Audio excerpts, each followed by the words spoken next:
Assalamualaikum warahmatullahi wabarakatuh. Saya Muhammad Asfar Haikal dan 3 orang rakan saya iaitu Nurul Ain binti Zulkifli, Nur Zahira dan Aisyah Yaakob. Pada hari ini kami ingin membincangkan mengenai risiko bekerjaya dalam bidang kimpalan. Terlebih dahulu saya ingin berkongsikan mengenai artikel yang berkaitan dengan topik kerja kimpalan.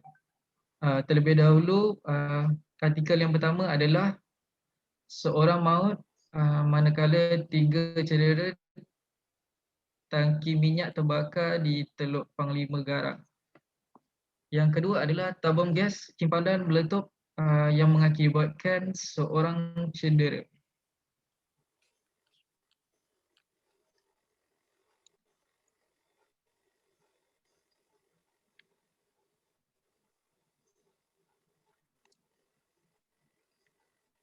Okay. Maksud kimpalan. Kimpalan adalah satu proses pencantuman sesuatu bahan dengan bahan yang lain dengan menggunakan suatu bahan khas, contohnya logam atau termoplastik. Proses pengimpalan ini melibatkan pencairan sesuatu jenis logam tersebut bagi menjadikannya sebagai pengikat di antara sesuatu struktur dengan struktur yang lain. Kadang-kala tekanan juga digunakan di samping haba bagi menghasilkan kimpalan tersebut. Proses ini berbeza dengan proses pematrian, di mana proses pematrian hanya meleburkan bahan sambungan iaitu pateri bagi membentuk sambungan dan bukan struktur itu sendiri. Kimpalan ini juga dilakukan dengan menggunakan pelbagai jenis kaedah. Antara kaedah kimpalan yang dapat saya kenal pasti adalah kimpalan dengan menggunakan nyalaan api, tenaga elektrik bervoltan tinggi, sinaran laser, tembakan elektron, kimpalan geseran dan ultrabunyi. Sungguh pun ia sering merupakan proses penghilangan. Kimpalan ini juga boleh dilakukan di persekitaran yang berbeza. Sebagai contoh, di kawasan yang terbuka, kawasan bawah air dan kawasan di angkasa lepas. Kimpalan ini juga merupakan usaha yang berpotensi berbahaya dan langkah keselamatan diperlukan bagi mengelakkan terbakar, renjatan elektrik, kerosakan penglihatan, menghidu gas dan asap beracun, serta dedahan pada radiasi lampau ungu. Seterusnya kita akan memberikan kepada Nurul Ain. Seterusnya saya akan pergi ke jenis-jenis kimpalan. Terdapat 4 jenis kimpalan iaitu kimpalan stick, TIG, MIG dan flux. Kimpalan yang pertama ialah stick atau nama lainnya ialah shield metal arc welding. Kimpalan stick digunakan menggunakan elektrod untuk menjalankan arus elektrik. Kebiasaannya ialah suhu yang digunakan ialah 6,500 darjah Celsius. Kimpalan stick ni mempunyai ciri-ciri yang sama dengan kimpalan arka. Antara industri yang menggunakan kimpalan stick ialah kimpalan untuk industri besi, kimpalan industri pembaikan peralatan berat dan juga pembinaan.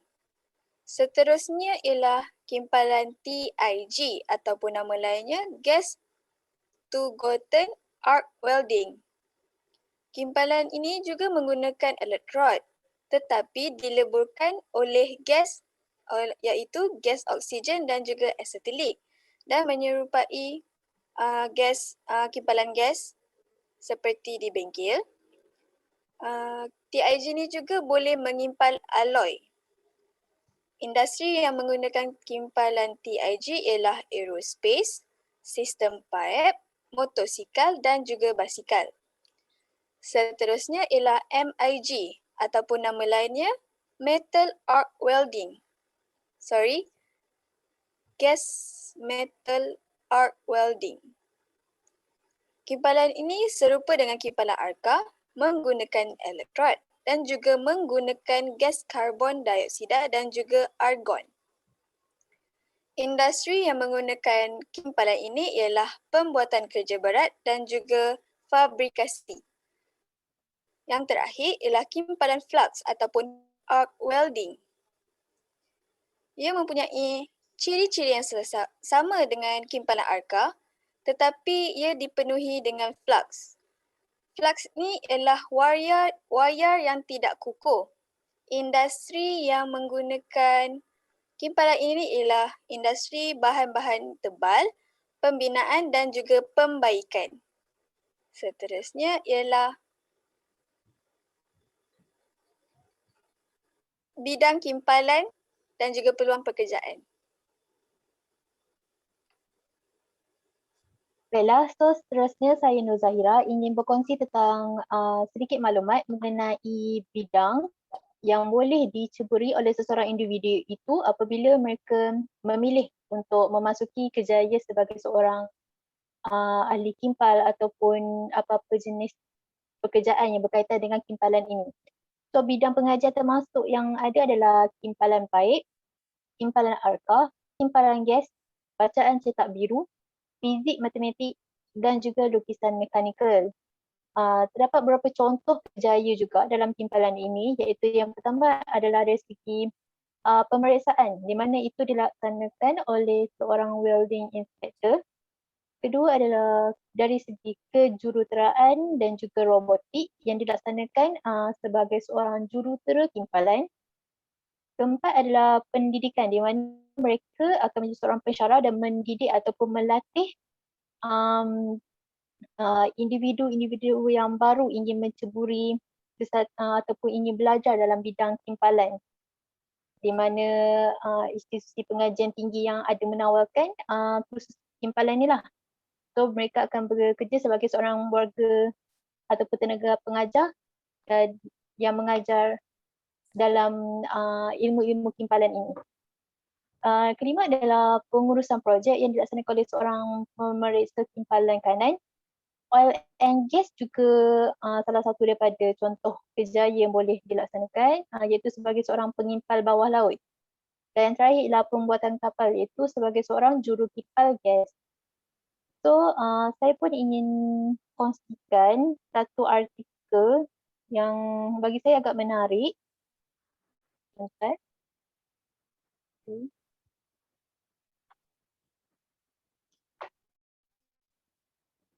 Okay, so dalam satu artikel ni kita boleh nampak iaitu kerjaya bukan calang-calang, iaitu kerjaya kimpalan ni bukan sesuatu kerjaya yang biasa-biasa saja. Dia memerlukan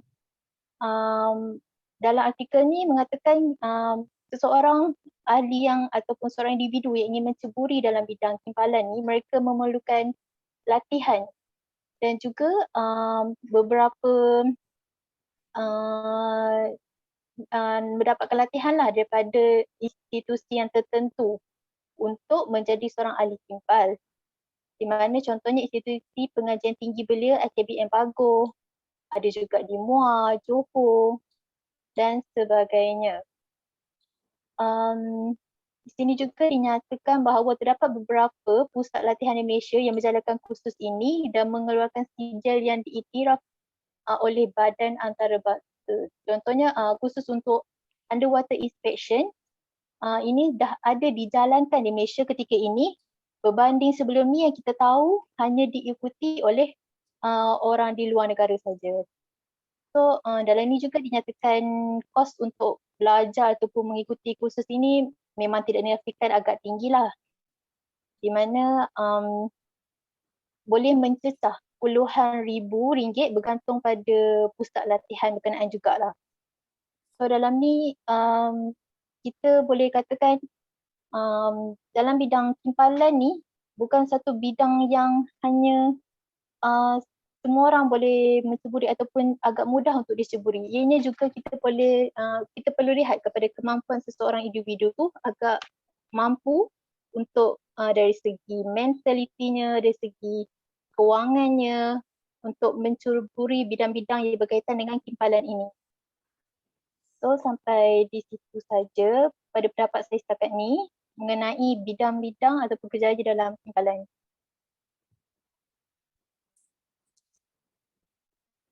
Okey, Seterusnya seterusnya. Aisyah Yaakob ada nak share? Okey, seterusnya saya akan terangkan mengenai kelayakan bekerja sebagai kimpalan. Okey, saya ambil satu contoh daripada Zahira tadi. Okey, sekejap saya share screen.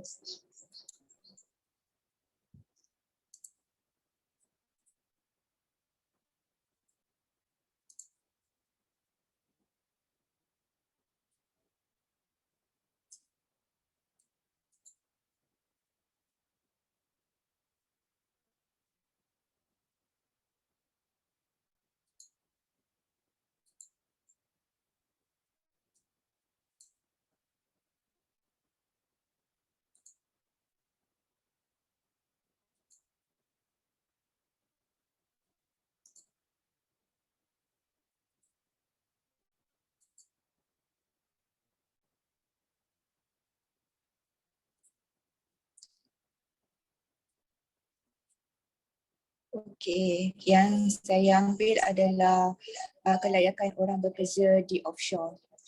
Okey, ni offshore Okey.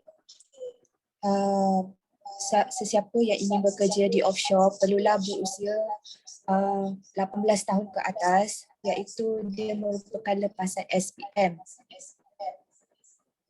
Okey. Selain itu juga dia merupakan lepasan Institut Teknologi Petronas atau universiti-universiti lain.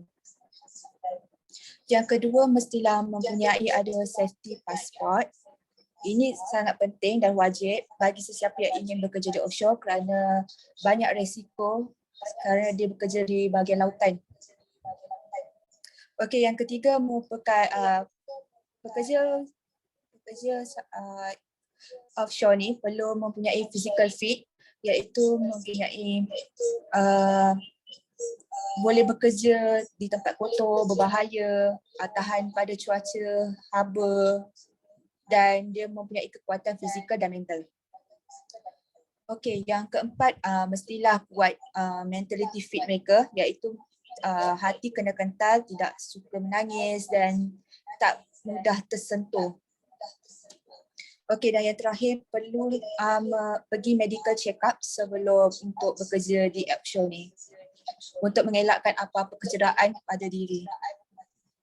Okey, seterusnya kita bergerak kepada resiko bekerja sebagai kimpalan ni sebab kimpalan banyak resiko yang berbahaya untuk pekerja.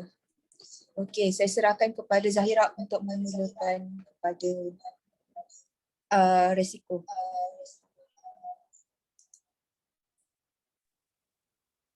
Baiklah, so seterusnya saya nak berkongsi tentang sedikit maklumat yang saya peroleh mengenai risiko yang perlu ditanggung oleh seseorang individu itu apabila mereka memasuki dalam bidang timpalan ni. Okey, so risiko pertama yang saya nak sentuh adalah berkenaan dengan risiko kesihatan. Maknanya risiko penyakit yang boleh dihadapi oleh individu yang terlibat dalam aktiviti timpalan. Contohnya yang pertama adalah bronkitis, kedua ialah eczema, ketiga ialah neurotoksikosis, terdapat juga penyakit asma bronkial dan juga banyak lagi penyakit lain yang berkaitan dengan paru-paru, sistem pernafasan dan juga mata. Okey, contohnya penyakit lain yang boleh kita kaitkan dengan paru-paru adalah risiko untuk paru-paru pengimpal rosak adalah sangat tinggi jika mereka melakukan kerja kimpalan di dalam ruang tertutup atau di tempat yang tidak mempunyai sistem pengudaraan yang baik. Hal ini kerana fume ataupun gas dari kerja kimpalan yang merosakkan paru-paru mereka. Selain itu juga boleh berlaku kerosakan mata yang biasa dihadapi oleh pekerja kimpalan seperti penyakit katarak. Di mana penyakit ini adalah berpunca dari pencahayaan melampau dari kerja-kerja kimpalan yang akan menyebabkan kanta mata akan diselubungi oleh selaput kelabu yang akan menjadikan penglihatan mereka agak kabur. So, itu adalah antara contoh atau beberapa contoh penyakit yang boleh dihadapi oleh mereka di mana ianya dalam kelompok risiko kesihatan lah yang boleh dihadapi oleh individu yang terlibat dalam aktiviti kimpalan ini. So seterusnya mungkin Aisyah ada beberapa risiko lain yang ingin dikongsikan dengan kita hari ini. Okey, saya ada sedikit penerangan mengenai risiko kesihatan ni. Sekejap saya tunjuk sedikit mengenai kimpalan.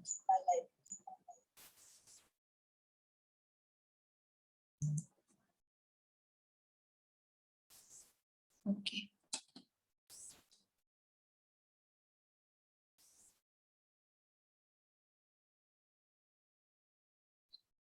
Okey, kalian ada nampak kan cahaya yang orang ni kimpal?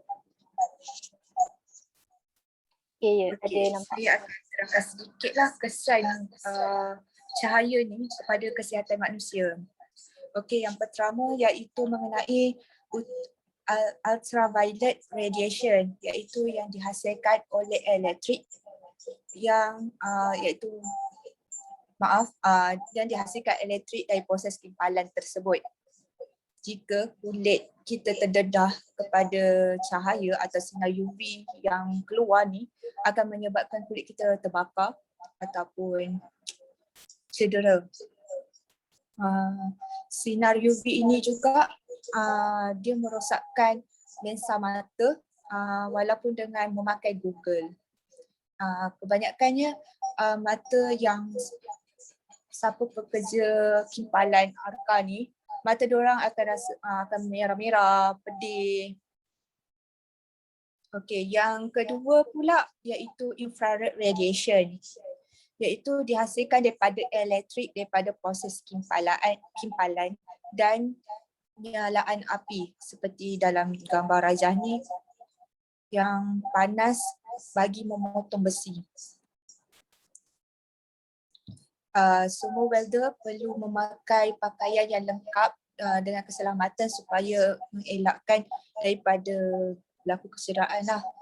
Dan yang ketiga pula saya akan terangkan mengenai intensal visible light, iaitu dia adalah mata kita akan mudah terdedah pada cahaya kimpalan arka ni sebab cahaya dia sangat terang dan menyebabkan mata kita akan silau, pedih dan sebagainya. Jadinya semua peralatan keselamatan ni penting untuk dipakai, tetapi dia mempunyai risiko sekiranya kita tidak betul-betul jaga. Okey, seterusnya saya akan serah kepada Anin untuk teruskan penerangannya. Okey, terima kasih. Okey, baiklah. Saya akan menambah info ataupun perbincangan tentang risiko dari sudut kesihatan. Sebelum saya pergi ke risiko dari segi keselamatan, saya akan share satu artikel ataupun satu penulisan. Macam Zahira cakap, kerjaya sebagai pengimpal ni mempunyai gaji yang tinggi. Jadi saya pun tertarik dengan artikel ni kerana gaji yang tinggi juga mempunyai risiko yang tinggi. Okey, risiko yang tinggi tu terhadap kesihatan dan juga keselamatan diri. So artikel seterusnya di sini dia ada menerangkan tentang risiko-risiko keselamatan sekiranya bekerja kimpalan di offshore. Satu, berdepan dengan letupan kuat, gegaran otak, renjatan elektrik. Seterusnya, ni semua berkaitan dengan underwater welding yang bekerja di offshore. Okey, seterusnya saya akan terangkan berdasarkan dua artikel ni, saya akan menerangkan risiko kimpalan dari sudut keselamatan. Yang pertama, risiko kecederaan berat seperti yang kita nampak dalam artikel yang saya paparkan ni. Tadi saya dah sebut gegaran otak.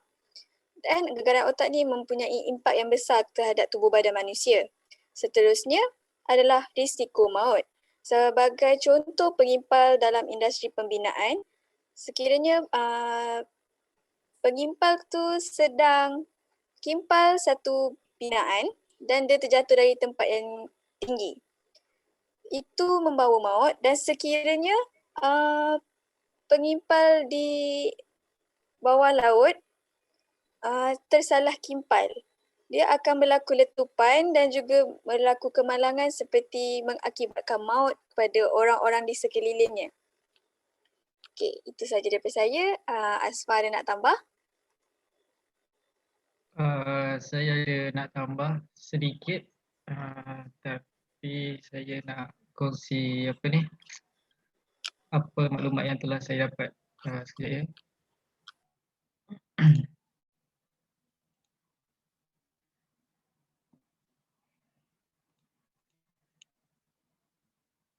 Sekejap ya.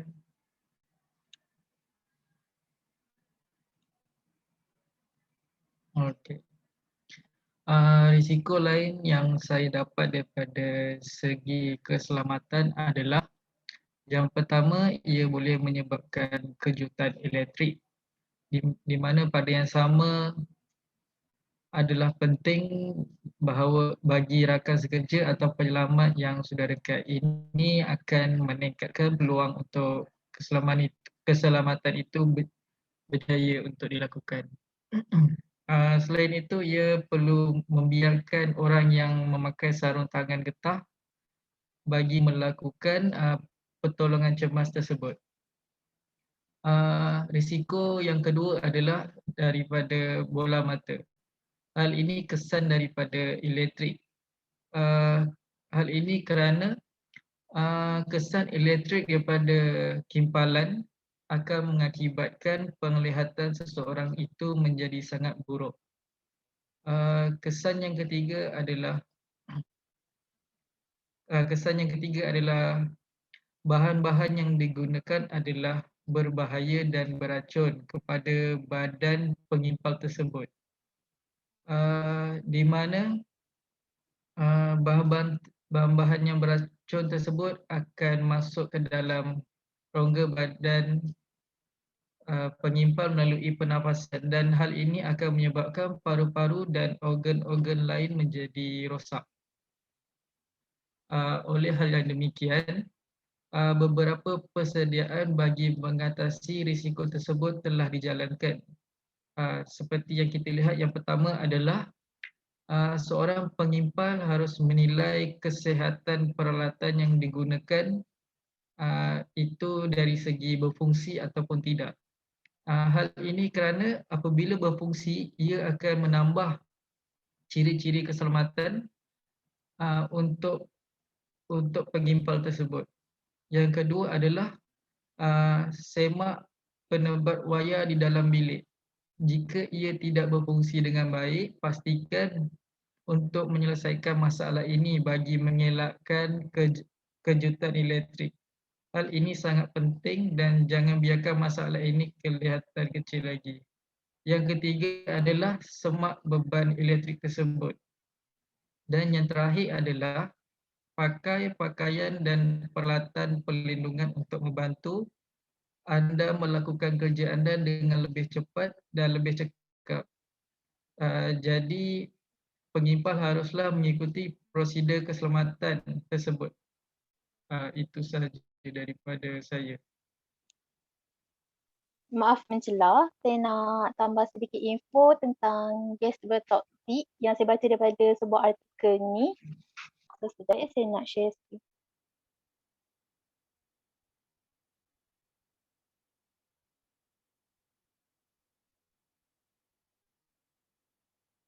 Okay, so berdasarkan kepada sebuah artikel yang saya baca iaitu tentang gas bertoksik yang dihasilkan daripada aktiviti kimpalan yang dilaksanakan, di mana asap kimpalan yang dihasilkan itu adalah merupakan campuran zarah, halus ataupun fume dan juga gas yang berpunca dari pembakaran dan cairan flux dari elektrod kimpalan dan gas lain yang berpunca dari logam utama atau lapisan logam utama. So macam yang kita tahu daripada aktiviti kimpalan ni kan kita ada gunakan elektrod dan juga elektrod dan juga tenaga elektrik kan yang menghasilkan gas. So itu adalah gas yang berpunca daripada pembakaran cairan flux dari elektrod.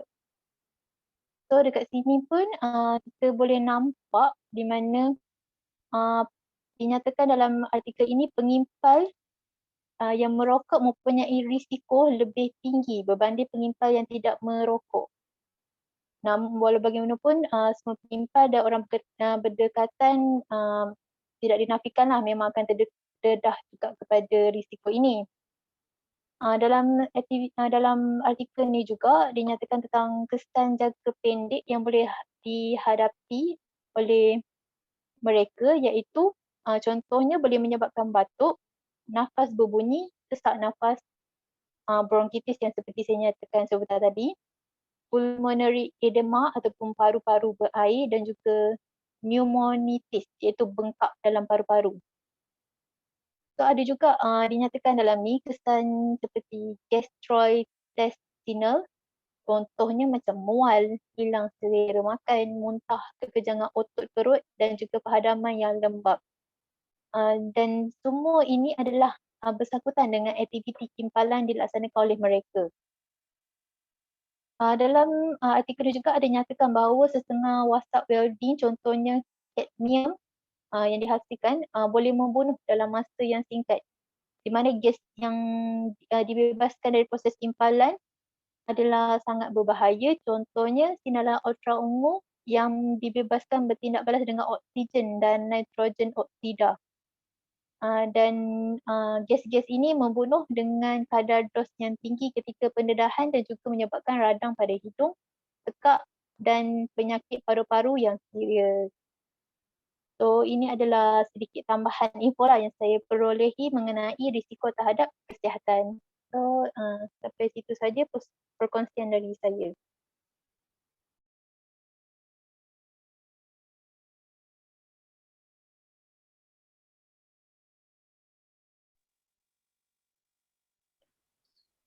Yang ahli yang lain ada nak tambah info lagi? Tak ada. Saya tak ada. Tak ada. Okay. Okay, so saya rasa sampai di sini saja perbincangan kami mengenai isu ataupun topik terhadap kerjaya dalam risiko dalam kerjaya kimpalan. Sekian, terima kasih.